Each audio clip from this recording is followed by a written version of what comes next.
Namanya adalah Dias. Dia adalah knight yang baru saja mendapatkan wilayah kekuasaan. Namun sepanjang mata memandang, tidak ada apapun kecuali rumput. Dengan wasiat dari orang tuanya, dia tumbuh jadi seseorang yang bekerja demi kebaikan, serta melindungi orang yang lemah. Dalam kondisi perang, sejak kecil dia sudah tergabung dalam pasukan, di mana sejalan dengan keinginan orang tuanya.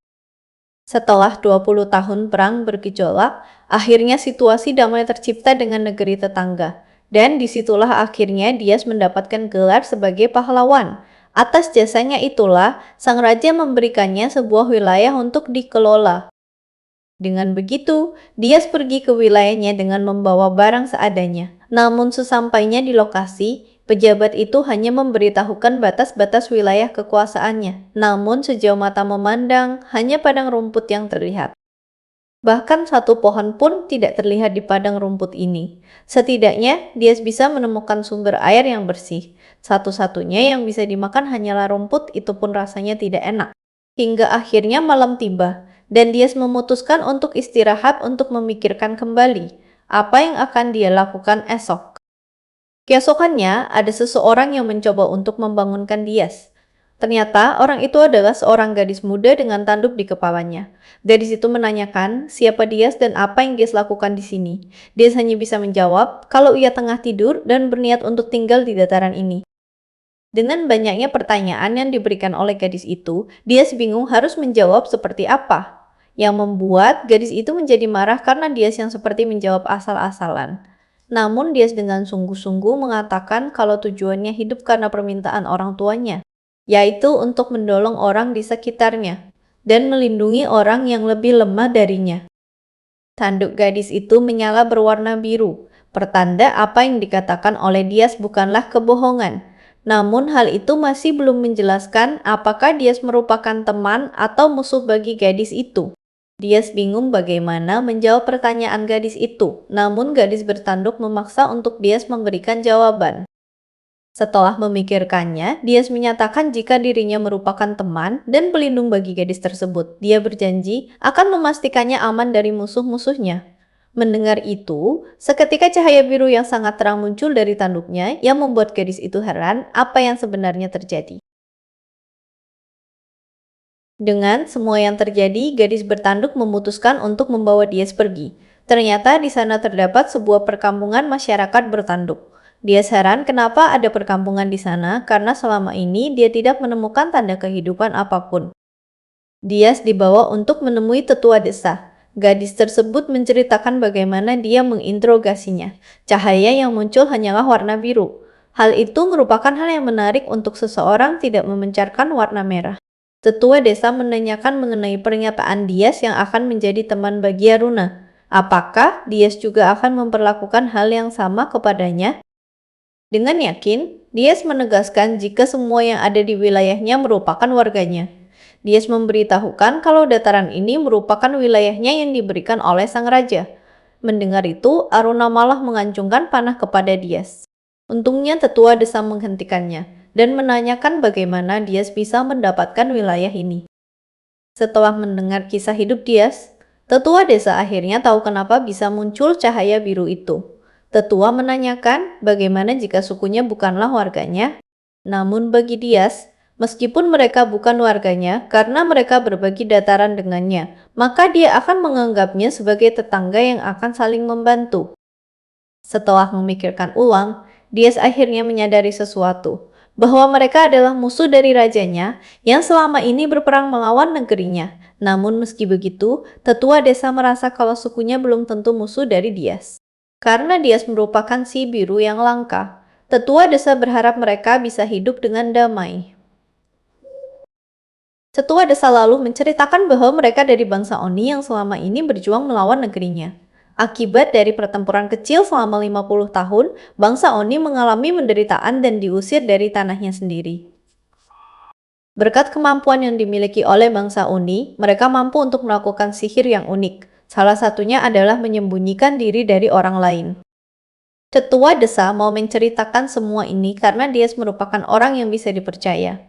Tetua desa memberitahu, warna yang muncul pada tanduknya merupakan sihir penilai jiwa yang bisa tahu niatan dari targetnya. Dengan kehadiran Dias di dataran ini, Tetua yakin jika Dias bisa menjadi berkah bagi masyarakat. Sebagai permulaan, Tetua Desa akan membantu Dias dengan menyediakan rumah serta ternak untuk dirawat. Sebagai gantinya, Dias diminta merahasiakan bangsa Oni dari kerajaan. Dan selama pembangunan wilayah itu, Dias akan ditemani oleh Aruna. Karena bagaimanapun, yang membawa Dias ke sana adalah Aruna itu sendiri. Sehingga dengan berat hati, Aruna terpaksa menerimanya. Hewan ternak yang diberikan adalah Mia. Mereka dirawat bukan untuk diambil dagingnya, melainkan bulunya untuk diambil bulu woolnya. Di mana nantinya bulu wool tersebut bisa ditukarkan dengan makanan atau persediaan dari bangsa Oni. Selain itu, Aruna juga menjelaskan detail lengkap bagaimana rencana bertahan hidup di dataran ini. Tugas dia saat ini adalah untuk menambahkan populasi di wilayahnya. Namun Aruna sama sekali enggan untuk membantu. Karena bangsa Oni bukan warganya, maka populasi yang dia miliki saat ini adalah nol. Namun Aruna menyarankan untuk memikirkan hal yang lebih penting, yaitu untuk memperbanyak persediaan. Karena akan percuma jika dia memiliki warga, namun malah hanya berakhir mati karena kelaparan. Dia hanya bisa bergantung kepada bangsa Oni untuk membantunya. Namun tidak ada yang gratis di dunia ini. Aruna memberikannya sebuah tanah matabi, di mana jika tanah matabi disebarkan akan bisa menarikkan binatang liar untuk datang. Dengan begitu, dia bisa berburu untuk mendapatkan daging dan material yang nantinya bisa ditukarkan dengan persediaan, serta yurt dari bangsa Oni. Mendengar itu, dia jadi bersemangat untuk berburu. Dia pergi ke padang rumput yang jauh dari desa. Karena tidak tahu takaran yang tepat, dia malah menebarkan satu kantong penuh di sana. Karena hal itu, satu kawanan banteng hitam datang menyerbu ke arah Dias. Melihat semua itu, Dias berniat untuk mengambil semuanya. Dias langsung menerjang ke kawanan tersebut dan membantu banteng di sekitarnya. Taktik Dias cukup sederhana, dia hanya perlu mengayunkan kapak tempurnya sekuat tenaga dan mempercayakan semua pada instingnya. Melihat apa yang dia lakukan kepada kawanan banteng, kawanan tersebut berakhir memilih melarikan dirinya. Namun setidaknya setengah dari kawanan tersebut sudah dia dapatkan. Namun melihat hasilnya, dia jadi bingung bagaimana membawa semua ini. Dia akhirnya kembali hanya membawa satu banteng saja. Dia tidak memikirkan selama perburuan bagaimana nanti membawa semua itu. Tapi Aruna yang melihat dia memujakan hasil buruannya. Dia menceritakan kalau sudah setengah kawanan yang dia dapatkan, namun tidak tahu bagaimana cara membawa semuanya. Mendengar itu, Aruna takjub seberapa banyak yang sudah dia dapatkan dalam perburuannya. Aruna senang mendengar itu dan berniat memanggil bangsa Oni untuk membantu membawanya. Tetua desa memuji dengan kemampuan dia dalam menunjukkan kejantanannya. Bagi bangsa Oni, kejantanan adalah dengan menunjukkan kehebatannya. Hal itu merupakan nilai dari seorang pria yang bekerja keras serta bisa diandalan. Karena hal itulah sikap Aruna kepada dia jadi berubah. Bagi bangsa Oni, kejantanan adalah satu-satunya kriteria yang dicari. Bagi mereka, ketampanan bukanlah hal yang penting karena tidak berguna. Tanpa kejantanan, tidak hanya pria itu yang kelaparan, tapi juga istri dan anaknya. Keesokan paginya, Dias dibangunkan oleh Aruna yang sudah selesai menyiapkan sarapannya. Tanpa diduga, masakan buatan Aruna rasanya sangat enak. Mendengar itu, membuat Aruna jadi sangat senang. Aruna lalu menanyakan kapan rencana Dias untuk berburu lagi. Karena untuk mengumpulkan orang-orang masih memerlukan persediaan serta rumah bagi mereka. Karena itu, Dias perlu untuk mengumpulkan sesuatu untuk ditukarkan ke bangsa Oni. Karena itu, Aruna menyarankan untuk Dias berburu monster saja. Meski daging dan darahnya tidak bisa dikonsumsi, namun kulit, kuku, dan tanduk monster cukup berharga. Dias menanyakan di mana dia bisa menemukan monster untuk diburu. Dengan kemampuan Aruna, dia bisa menunjukkan di mana lokasi monster itu. Awalnya, Dias menolak untuk Aruna ikut karena berbahaya, namun Aruna bersikeras ikut dan merasa jika berasa Dias akan menyenangkan. Di luar, bangsa Oni sudah datang dengan membawa barang yang ditukarkan dengan banteng hitam sebelumnya. Aruna kemudian keluar juga setelah selesai bersiap untuk pergi berburu. Melihat Aruna, semua orang terpana akan penampilan baru Aruna yang begitu menawan. Dias dan Aruna akhirnya sampai di daerah bagian utara. Aruna berniat untuk menggunakan sihirnya untuk mencari lokasi monster. Sihir itu merupakan salah satu kemampuan unik yang dimiliki oleh suku Oni. Setelah selesai merapalnya, akhirnya Aruna menemukan lokasi monster terdekat. Monster itu kemungkinan ukurannya cukup besar karena bisa saja bahaya. Dia berniat akan pergi sendiri kali ini. Namun Aruna yakin akan lebih aman jika melawan monster itu bersama. Mereka akhirnya sampai di lokasi tempat monster itu berada. Aruna kaget melihat monster itu yang ternyata adalah naga tanah. Namun bagi Dias, monster itu hanyalah kura-kura darat biasa. Meski Aruna sudah memperingati betapa bahayanya naga tanah itu, namun Dias ingin tetap mencoba melawannya. Dias merasa kalau dia menyerang kaki atau kepalanya, naga itu akan langsung sembunyi, makanya Dias berniat menyerang cangkangnya. Ternyata cangkang itu cukup keras, bahkan membuat kapaknya retak.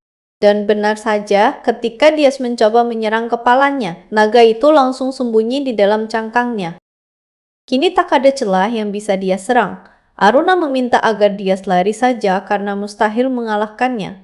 Tapi bagi Dias, ini masih belum waktunya dia untuk mundur. Meski tidak ada celah, Dias berniat akan terus memukulkan kapalnya ke cangkang naga itu. Kapak Dias sudah hampir hancur karena benturan.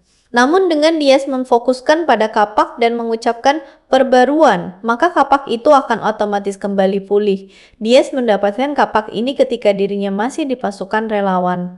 Ini merupakan trofi yang Dias dapatkan setelah mengalahkan seorang shogun dari negeri tetangga.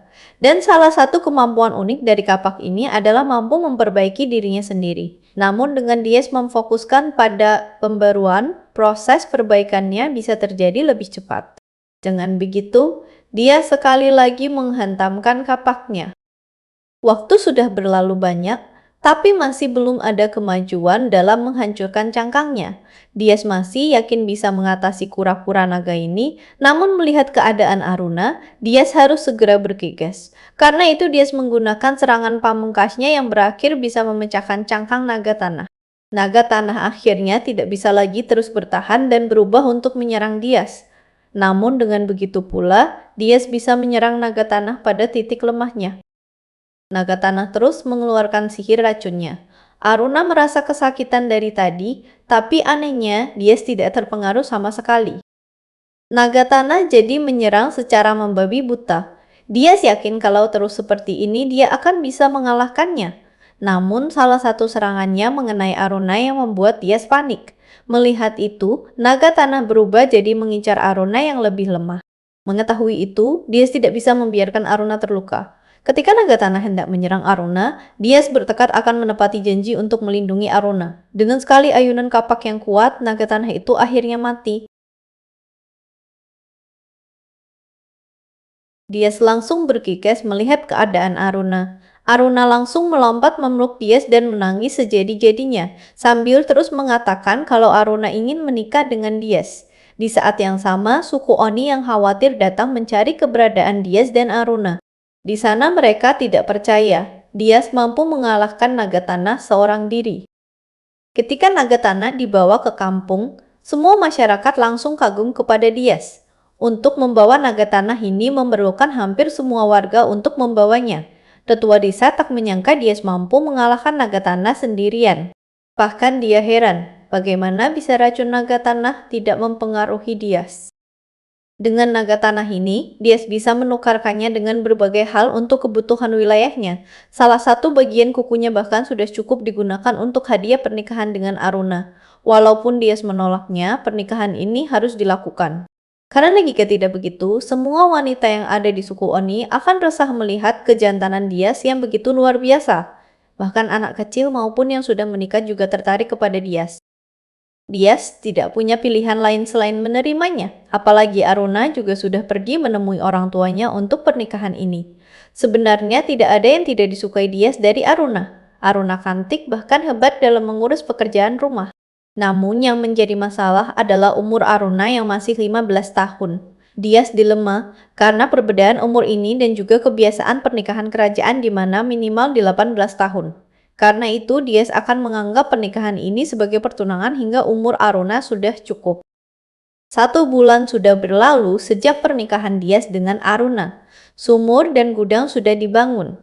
Kebutuhannya juga bisa dibilang sudah lebih dari cukup. Namun satu hal yang tidak berubah yaitu warga di wilayahnya yang masih kosong. Meski Aruna sudah bisa dihitung sebagai warga, namun bagi Dias, Aruna lebih ke keluarga. Kemudian datang Aruna menyampaikan kalau akhirnya mereka punya seorang bayi. Dias pun kaget mendengar itu dan senang karena akhirnya memiliki seorang bayi. Namun ternyata yang tengah hamil adalah kambing yang Dias pelihara.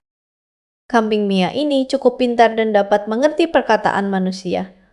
Bahkan di alam liar, hanya dalam seminggu, kambing ini sudah dapat memahami perkataan orang lain.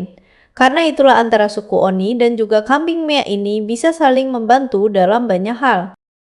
Namun, kehamilan kambing Mia merupakan masalah. Ketika hamil, kambing Mia sangat mudah ketakutan.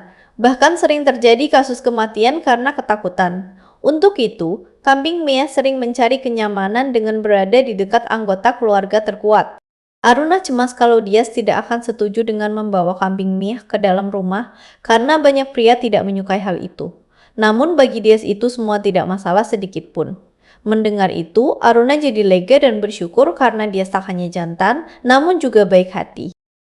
Tiba-tiba, tanduk Aruna menyala berwarna hijau. Aruna merasakan ada sekelompok orang menunggangi kuda sejumlah 10 orang. Mendengar itu, Dias berencana akan pergi untuk mengeceknya. Sementara itu, Aruna diminta untuk bersembunyi bersama kambing Mia menggunakan sihirnya. Dias langsung berlari menuju kerak pengunjung dengan membawa kapaknya. Kini Dias perlu memastikan apakah mereka musuh atau teman. Kemungkinan jika teman sangatlah kecil, karena itu Dias perlu mendekat secepat mungkin jika mereka adalah musuh. Namun ternyata salah satu pengawalnya kenalannya Dias. Nama pengawal itu adalah Klaus, teman seperjuangannya Dias dulu. Klaus menghormati Dias walaupun dirinya seorang anak yatim, dan bagi Dias, Klaus merupakan orang yang bisa dipercaya saat hidup dan mati. Ternyata Klaus datang mengantarkan seorang bangsawan.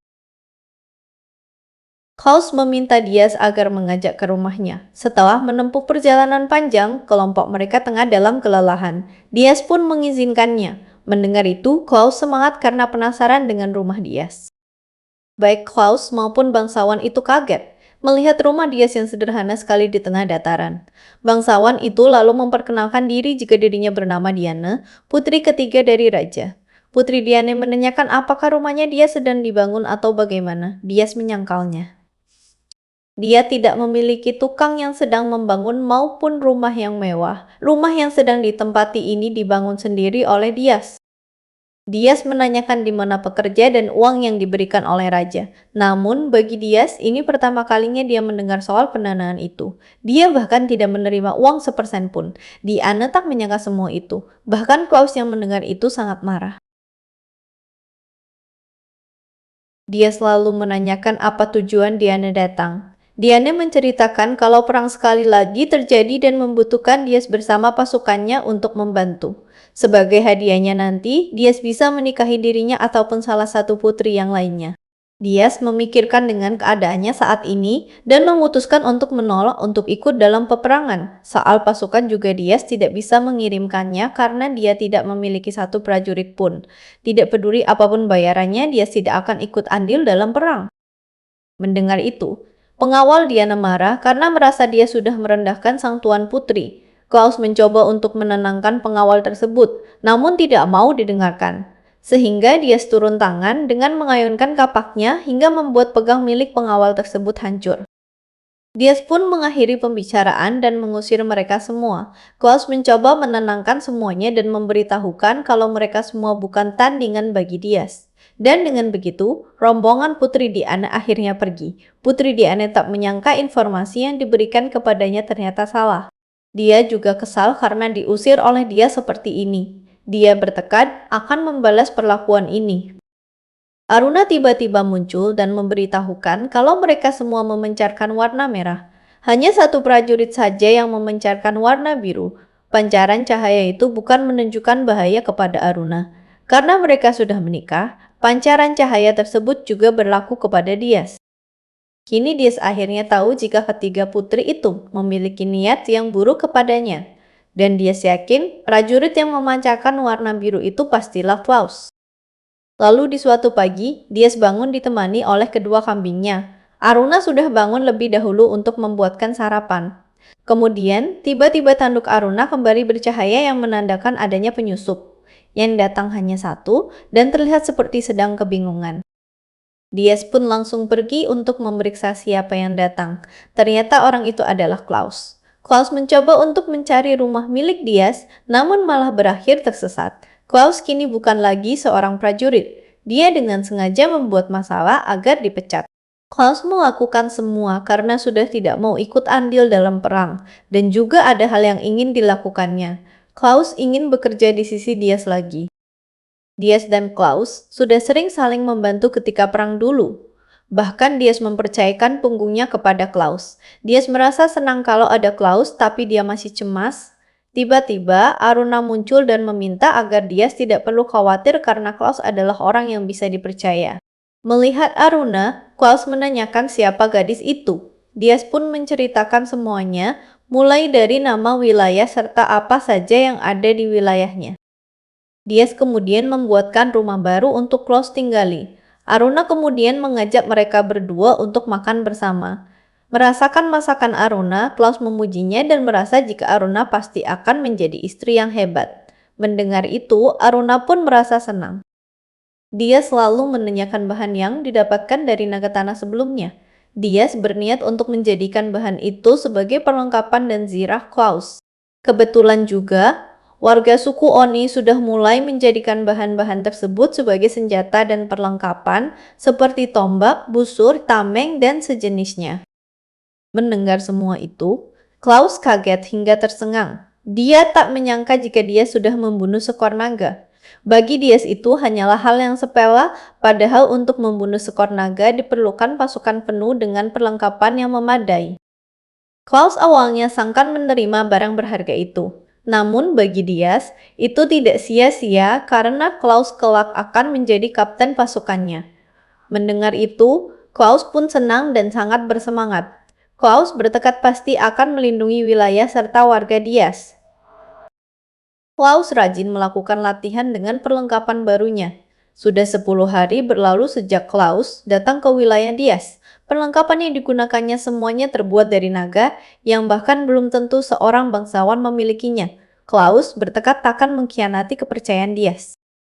Saat ini tengah terjadi perebutan tahta di kerajaan. Setiap dari mereka didukung oleh bangsawan licik. Banyak tuan tanah yang melakukan tindakan sesuka hati kepada rakyatnya. Bahkan hadiah yang seharusnya diterima oleh Dias mungkin juga diambil oleh pangeran kedua yang serakah.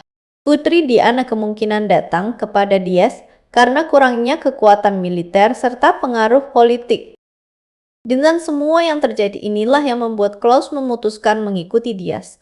Jika perang terjadi dan dia harus menjadi prajurit, mungkin dirinya akan mati kali ini. Namun jika demi Dias, dia rela menyerahkan nyawanya. Klaus selalu melihat Dias keluar dengan membawa kapaknya. Dias menjelaskan kalau Aruna mendeteksi adanya penyusup. Karena terdeteksi ada yang dalam keadaan lemah, Dias ingin bergegas melihatnya sebelum terlambat. Klaus diminta untuk menunggu di tenda, jaga-jaga jika terjadi sebuah masalah. Tak lama kemudian, Klaus melihat Dias dan Aruna kembali. Mereka kembali dengan membawa orang terluka serta orang tua. Sesampainya di pondok, Aruna langsung merawatnya. Kemungkinan para wanita tua ini diterlantarkan di tengah krisis yang terjadi. Semua ini terjadi karena pemberontakan yang dilakukan oleh pangeran kedua untuk menjatuhkan ayahnya yang tidak kompeten. Pemimpin wanita tua ini adalah Nenek Majah. Nenek Majah menggunakan ramalan untuk mencari jalan agar bisa bertahan. Dengan kedatangan mereka, kini jumlah warga dia sudah bertambah 12. Namun Klaus cemas karena mereka tidak akan memiliki kontribusi yang banyak. Namun bagi Dias, semua itu tidaklah penting. Klaus jadi mengingat kejadian beberapa tahun yang lalu, sebuah desa diserang, namun para prajurit bala bantuan malah meninggalkan mereka. Klaus yang berjaga seorang diri sudah pasrah akan kematiannya di sana. Namun hanya dia satu-satunya bala bantuan yang masih bertahan. Dias kemudian meminta semua warga yang tersisa untuk bersembunyi. Dias minta agar tidak khawatir dan meyakinkan kalau dirinya akan melindungi mereka. Dan begitulah bagaimana Dias dan Klaus bertarung melawan semua pasukan. Klaus sendiri sudah tidak ingat apa yang terjadi. Dia merasa tidak banyak yang sudah dia lakukan. Namun Klaus yakin jika bersama Dias, dia akan dengan mudah menebas musuh-musuhnya. House merasa bodoh sempat berpikir untuk mati terhormat demi Diaz. Kini dia bertekad akan terus hidup agar bisa selalu di sisi Diaz dan menjadikan dia sebagai tuan tanah yang hebat.